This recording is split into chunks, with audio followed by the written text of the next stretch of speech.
Hello and welcome to this presentation. The title is Grand Vision for System Sciences, a first step towards an integrated inclusive statement. It's very much a work in progress. This was first presented to the International Council on Systems Engineering International Workshop in Claremont, California on the 26th of January 2019, a few weeks ago. And I'm recording this now for a more general audience here on Wednesday, 13th of February 2019. I'm including the preliminary results of the survey that was conducted from the 29th of December last year to the 6th of January. My name is Peter Tuddenham, and I'm currently the president of the International Society for the System Sciences. Who am I? Just you know who's speaking. I'm defining myself as a systems scientist, researcher, educator, and manager at the moment professionally. I'm a husband, father, and grandfather. I'm currently living in Virginia, just outside of Washington, D.C., quite near Dulles Airport. And I've been in the USA 39 years. And previously to that, I lived in the UK for 26 years, and I've done a number of different things which you can check out if you wish. Currently, as I said, president of the International Society for the System Sciences, which is really one of the reasons I'm doing this. I've been a member of the INCOSI, the International Council on Systems Engineering System Science Working Group, since 2015. I have a systems literacy project which is ongoing, and I co-founded the College of Exploration, which has taken a leading edge science to schools and university, focusing on essentially ocean, earth, climate, atmosphere, and others. I'm also a trustee of the American Society for Cybernetics, and yeah, you can read about me on my website. So at the end of December, James Martin, who's the current chair of the INCOSI System Science Working Group, sort of casually said to me, "Why don't you give a presentation on the grand vision for system sciences at our next meeting, which was in about 5 weeks' time?" And I thought, well, really, that's very ambitious, and I'm certainly, there's probably more people qualified to do it than I am. And I'm certainly not just going to give my views on that. So we created a survey of 9 questions, 6 of which were open-ended, and we sent it to a mailing list which we have of people interested in system science, which is nearly 2,300 people, which we sent out on the 29th of December, and we closed it on the 6th of January. Now, what was really rewarding and exciting is we got 113 responses. For today's presentation, I'm really going to just consider question 6 of the survey, which is what is the most important consideration to be included in a system sciences grand vision? I will address the other questions in another presentation, particularly the ones relating to the International Society for the System Sciences and its role and vision for now and the future. I want to say that I was helped greatly with the design and analysis by Dr. Tina Bishop, who's a learning scientist and has spent 40 years doing educational research and evaluation. At least she's my wife and professional colleague, so thank you, Tina. And after we got the results, I sent out an email to all 113 and said, who wants to help look at them? Well, 10 people volunteered to review them, but so far only one response from Dr. Leonardo Lavanderos from Santiago, Chile, responded, who created a cognitive map, and I'll come to that in the presentation. So the context for this, there's sort of some context I think is important. The INCOSI System Science Working Group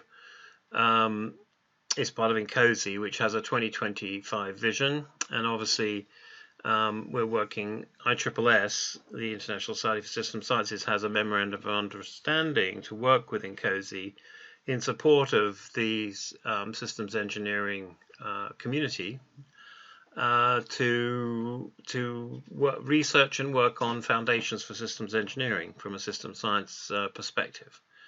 I think as we move forward on this work, there's some other organizations that are listed here that we should involve in this discussion, because I think system sciences, yes, we've got the International Society for System Sciences, and I'm president this year, but the systems thinking, system science community is a broad one, and it would be good to include a number of these other groups in the discussion. So I think over the next few months we will reach out and encourage participation on an organizational basis from the organizations listed here, and of course seek what the next steps are in sort of getting a next round of contribution to the development of this vision. So just a quick note on the System Sciences Working Group. It's got 100 members, and as I said, it's a joint activity with the INCOSI and ISSS. The purpose of the working group is to promote the advancement and understanding of system science and its application of systems theories to systems engineering, and we're working together and have been on a number of objectives, which are here. INCOSI, a couple of years ago, developed this 2025 vision, which is a very comprehensive document in many respects, and obviously involved a lot of staff time, or a lot of engineers' time, a lot of volunteer time, a lot of probably funds were put to it. This effort that I'm talking about is purely volunteer. We've had no funds, and there's just a few of us that have worked on it, given the short time frame and James' challenge to me to say something. So it's an interesting document, this, for the systems engineers. I mean, they have got a number of topics: the global context for systems engineering, the current state of systems engineering, and the future state of systems engineering. And I think it's a very good model, and which is one we could look for in terms of system sciences. You know, you could definitely change the words here and say advance and infuse system sciences, and the contents could be the global context, could be the current state of system science and systems thinking. I think I'm going to just use those two words together, at the risk of understanding that they're different, but they're also related, and the future state of systems science and systems thinking. So that's something for us to look at, I think, and see if we can perhaps model on that. For example, they had a number of statements of what systems engineering in the future will be. It's the kind of thing we could say, we know system sciences, systems thinking in the future can offer this. Just a little bit about ISSS, for those that you don't know who we are. Founded in 1954, interesting, the year I was born, irrelevant piece of information, but it was called the Society for General Systems Research when it was first founded. It was born out of the Center for Advanced Study in the Behavioral Sciences, and it was part of actually a group of people meeting at the AAAS, the American Association for the Advancement of Science meetings, by these eminent gentlemen: Ludwig von Bertalanffy, Kenneth Boulding, Ralph Gerard, Anatole Rappaport, and others, James Miller, and many others, actually. In 1988, for whatever reasons, the Society decided to call itself the International Society for the Systems Sciences, partly to reflect its broadening scope. And so that's how that name came about, and we're now at ISSS.org. And this is what is on the website currently about the purpose of ISSS. which is starting with the initial purpose to encourage the development of theoretical systems which are applicable to more than one of the traditional departments of knowledge, with a number of aims to investigate the isomorphy of concepts, laws, and models in various fields, and to help in useful transfers from one field to another, to encourage the development of adequate theoretical models in areas which lack them, to eliminate the duplication of theoretical efforts in different fields, and to promote the unity of science through improving the communication among specialists. As the SGSR system, Society for General Systems Research, sort of developed into ISSS, the considerations of practical applications of systems methodologies to problem solving, and providing a forum where scholars and practitioners from a cross-disciplinary spectrum representing all fields can come together to share ideas, learn from one another, really in a non-judgmental forum, which is the annual meeting. A quick plug, come to the annual meeting at Oregon State University in Corvallis on the 28th of June to the 2nd of July this year. Please come and share your ideas, or even help us with this vision work. So let's move to the survey. I thought just a bit of context, while not going into too much detail. The question 5 asks what aspects of the historical development of the system sciences are important to consider in a grand vision statement. This is a word cloud that's developed automatically by SurveyMonkey, which was the survey system we used. And you can see what's interesting here, of course, that system science, not surprisingly, comes out. But what was good to see here were that a number of other words pop out, cybernetics being strong, obviously complexity theory, complex systems, systems thinking, general systems theory, soft systems methodology, systems dynamics, models, fields of development, change methods, and so on, are obviously all related and not surprising, but it's good to see how they were, at least with this random sample of 113 respondents, how they came up and sets a little bit of a context for us. The word cloud for question 6 that came up, what is the most important consideration to be included in system science grand vision? Well, it was interesting about this point about the world and better understanding of complex problems and society in general, and how society thinks about reality and the problems that affect the planet.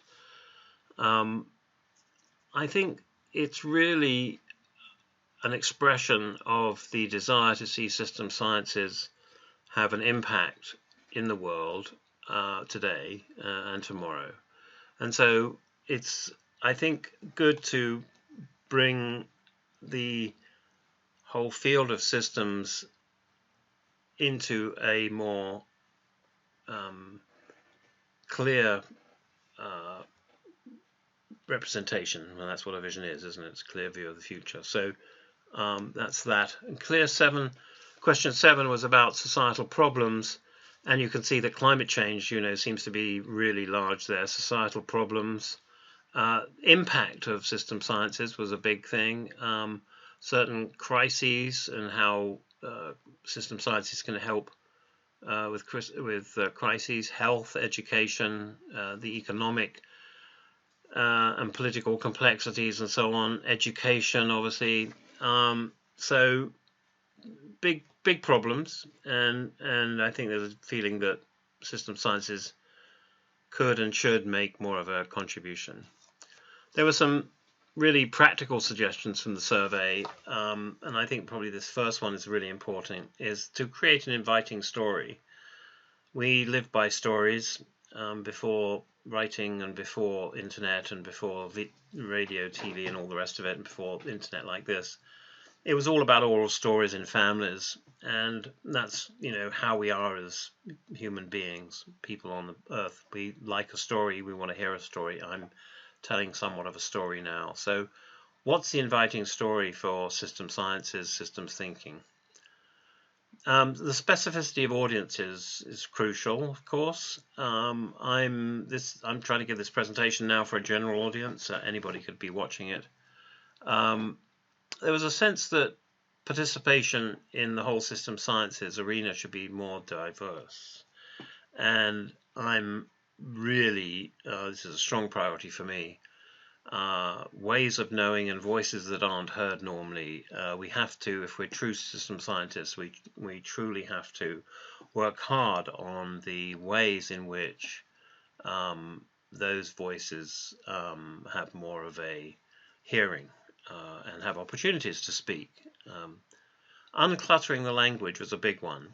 There is a sense that the system sciences and even systems engineering have an arcane vocabulary, and that it has become almost unnecessarily complex in its linguistic constructions, and that this makes it difficult to communicate to the general public, to even families. I mean, I have somewhat of that challenge even with my own family, and I think we have to work on ways to make this really straightforward and go back to the sense that really we're all systems thinkers and systems actors and systems scientists, really, in our own families. When you think about how we live in our lives, learning from our parents and our families and the communities, and then navigating as we grow older our own lives, our relationships, and children that we might have, and now for me, grandchildren.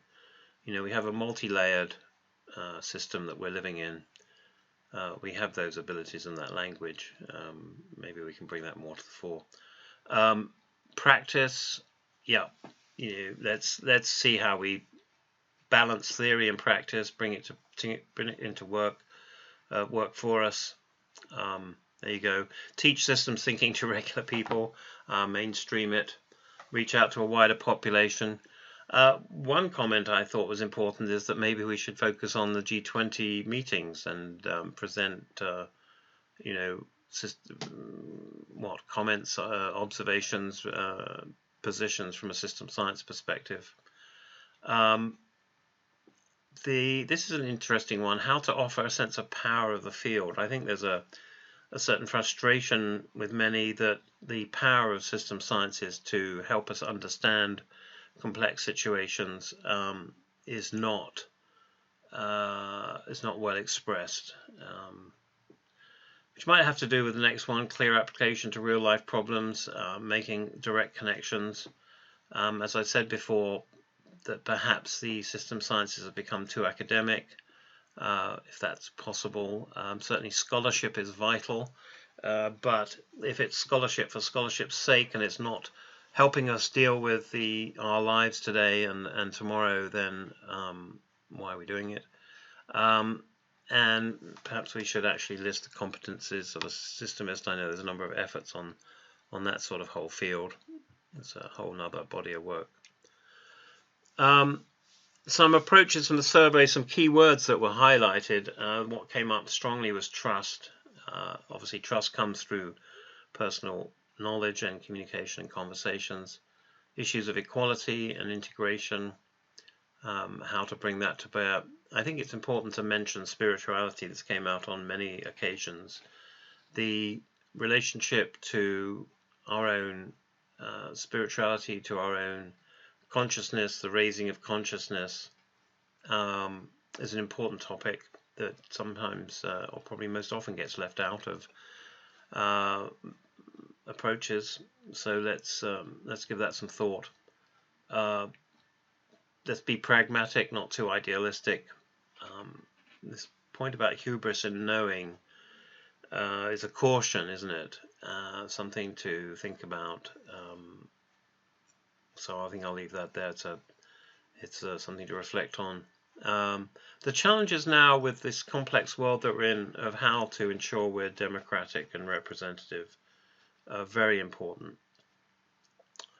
The need for a philosophical foundation comes up quite a bit.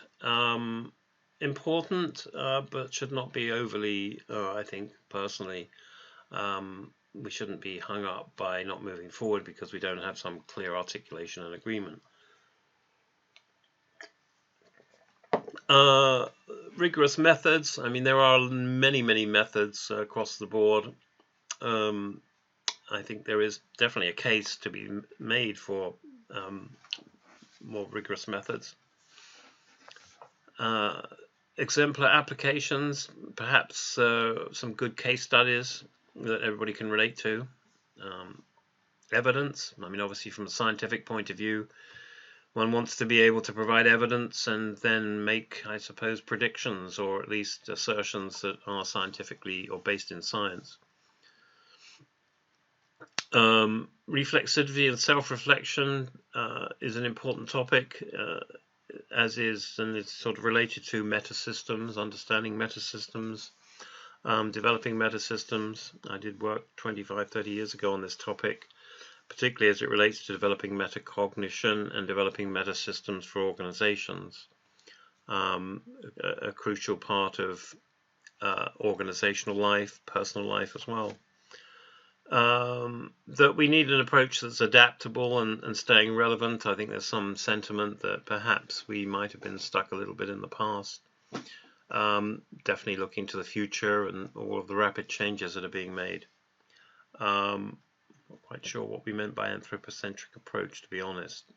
But let's make sure that people are in the center of the picture. People in the picture, as a colleague of mine would like to say. So here are some important concepts and considerations that came up. I mean, obviously, system science encourages multiple perspectives. It encourages too, or really asserts, that one needs to look at the circularity of the situation, not linearity, or in addition to linearity, maybe I should say, that omitting circularity in your decision making or your understanding means that you're not taking into account feedback and recursion, which I think are really important principles.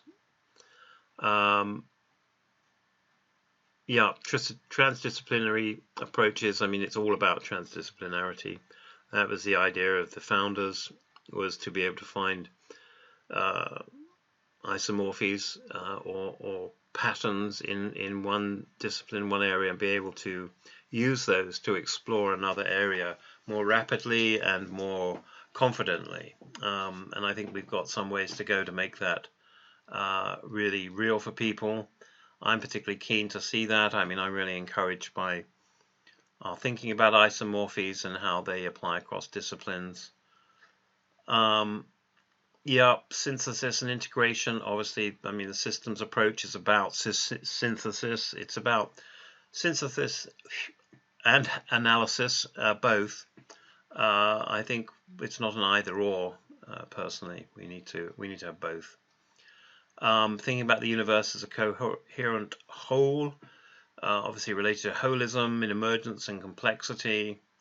I think a very important point, which is certainly reflected in the recent work on critical systems theory, is a way that we understand boundaries and how choices are made about boundaries as ethical decisions, and bringing that much more to the fore. Even the front end of all of the work, because it's, you don't move forward until you've defined your boundaries, really, do you? So, and if they're not explicit and thought about, and the ethical choices considered, you run into problems. A return to ecological balance and a sustainable future. The Sustainable Development Goals came up a few times. I'm particularly interested in that, obviously, personally, through my work on the ocean and earth sciences, and a need to accelerate our own innovation and evolution. So there is an urgency that's coming across too, that need. Well, world peace, I mean, that and sustainable development, these things go together. The Sustainable Development Goals are very much in our mind. I know that we're considering that for 2020 as our conference. And I also know the previous president of INCOSE made a point last year at the INCOSE IW to say systems engineers should be aware of the Sustainable Development Goals and should be also making a contribution. I think one of the interesting challenges is the whole issue of the economic and financial systems that have emerged from a particular worldview, and that worldview is now shifting to more of a systems understanding, particularly now that we're in a global arena with communication such as the internet affording a worldwide audience in an instant for all kinds of information, true and false, and really for us to sort of solve the, well, not solve, but deal with the problems we've created for ourselves in the 20th century, whether it be nuclear weapons or whether it be the effects of internet technology and unintended consequences. So I think there's some very real challenges there to look at. I want to just recognize Leonardo Lavandros in Santiago, Chile, who took some considerable time to look at question 6 and provide some feedback. He did an analysis of all of the responses that were given on question 6 from a causal and associative position, and he identified 4 large centralizers from question 6, what they're listed here, the philosophical foundations, the boundary, as I've mentioned, the boundary critique as an ethical decision. This is sort of the same sort of thing, a genuine philosophy to ground itself. I think the challenge for us, frankly, is the worldviews. I mean, I was reading just recently that there are 7,000 languages in the world, at least, which means there's 7,000 worldviews, right?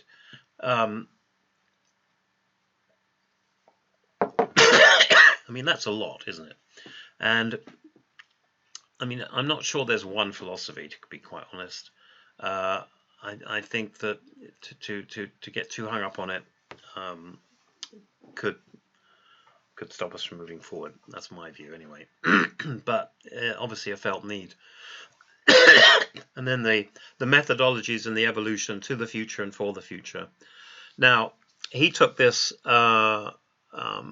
work from the English words on the survey, and he and I are now in an email exchange to see if we could actually build a cognitive model amongst a group of people, which is a different kind of technique because you're going to be building on each other's conversation as you go along. So we're looking at that, and anybody that's interested in working on that with us, please let me know. I mean, the work that he did produces this kind of cognitive map, and he's obviously identified these 4 areas of centrality from the textual statements, which is very interesting, and I think it would be really good to do another exercise. This is using a piece of software called Decision Explorer by Banaxia, and I've got that software, and he and I obviously, ironically, I found out that that's what he's using because I asked him to send me a better graphic, and he sent me the base files. As you can see, that I was able to produce this graphic. So yeah, if anybody's interested in this work, please be in touch with me. Contacts at the end. Or give me a call on my cell phone, 703-625-1136, and let's chat about it. It's interesting to note, I just wanted to put this in there because it's one of the things I'm working on, that in the US at least, there's a new framework, relatively new framework for science education called the Next Generation Science Standards, and it very much makes the point of that science education should involve less of this on the left and more of this on the right. And just to point out that the second point down there on the chart is systems thinking and modeling to explain phenomena and give a context for ideas to be learned. Anyway, there's a number of points there that point to the need for more system science and more systems thinking, and it offers us an opportunity to contribute to this development and to learn from it as well. Next Generation Science Standards. There's 3 areas: disciplinary core ideas, engineering, and then cross-cutting concepts, which are very important to be considered, and we're involving that in our systems literacy work. So as I've got the stage, as it were, I'm just going to offer a few of my thoughts for the system sciences. How do we offer society a an approach to use system sciences, systems thinking, framework, an application for systems approaches to complex issues and problems. How do we create a systems literate population? How would we know when we had it too? Interestingly, another interesting challenge. Let's focus too on students. I mean, for ISSS, I'm very conscious of the fact that 30% of our membership is students or are students. Let's work more to support students in all of this. There's a need for rapid co-evolution, and we've got to do it all together, which adds to the complexity, but we have to collaborate together. All of those organizations I mentioned early on, we've got to work together on this. And we've got to look for ways to use shared language to understand, describe, and model the behavior of natural and design systems from multiple perspectives, and a transdisciplinary perspective. We have to look at ways to manage systems at all levels of organization, design new systems, and facilitate rapid innovation. I heard a term today from the EU. They're talking about frugal innovation and fast innovation, informing and identifying ethical choices.